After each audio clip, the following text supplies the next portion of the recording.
I still have over 500 movies on my Letterboxd watch list, so let's pick one at random and review it.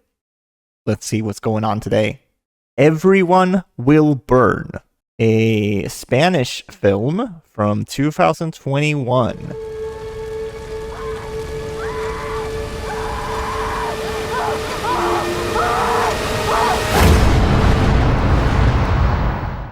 Oh man, I wish I liked this movie more than I did, because I'm going to describe it to you and it's going to sound really, really cool. That's probably why I put it on my watch list in the first place. But there is actually a lot to like here. It's just that the overall quality of the film makes those elements feel like wasted potential. I also want to clear up some of my own confusion regarding the release date, because while it's listed on Letterboxd as 2021, it did have a very long festival run, so it wasn't until the end of 2023 where it was readily available to watch. In the opening of the film, we see our main character Maria prepare to take her own life, but she hesitates when she notices a little girl. This little girl is called Lucia, and she calls Maria mother, even though they have no relation. And I'm guessing from this point, just from the title and the character names alone, you've figured out that this is a religious horror. The little girl Lucia also has what I can only describe as Stephen King powers, so think Firestarter or Carrie, right? She sets people on fire, and she has telekinesis and does all these kinds of crazy things. I think the first 30 minutes or so are actually really solid, as the movie doesn't shy away from the absurdity of the situation. There's a lot of dark humor in here, and it works really well. I also think Maria is a really well-established character here, as we learned that she had previously lost a son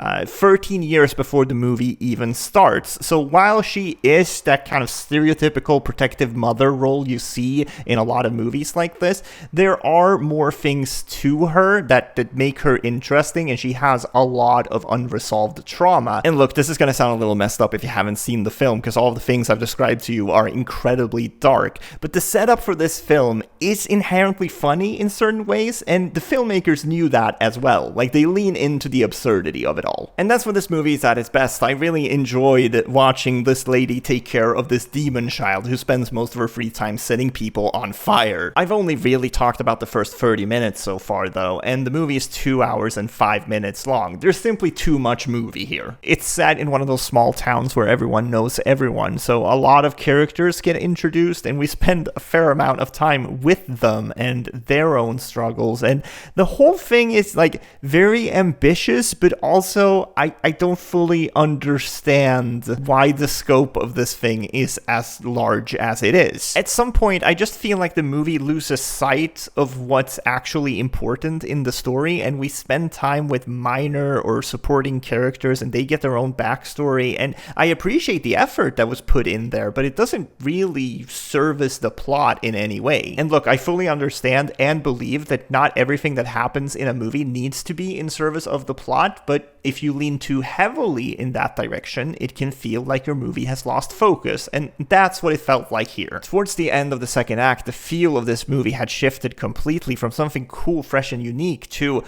more like a small-town soap opera that had run for 5 seasons too long. And while the movie certainly isn't awful in any way, it's just frustrating because there are so many things that they don't even really get to. Like, I haven't even mentioned in this entire review that in the background of everything that's going on, the world seems to be ending. Multiple times you'll see characters turn on a TV or a radio, and you'll hear a news broadcast talking about some horrific natural disaster happening somewhere in the world. It's basically like when Shaun turns on the TV in the beginning of Shaun of the Dead. As an increasing number of reports of serious attacks on people who are literally being eaten alive. I could definitely imagine some of you guys liking this more than me, especially since it has a really strong look to it. I think the cinematography is excellent. The ending of the film certainly feels inspired as well. It has a bit of a different look than the rest of the film, and I enjoy that. I could see this being a thing where maybe in 5 to 10 years there's some really acclaimed Spanish horror film, and I'll look up who directed it, and it'll be from this director. Like, I could see that in the cards, because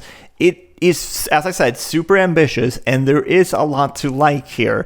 I just don't think it fully nailed what it was going for me.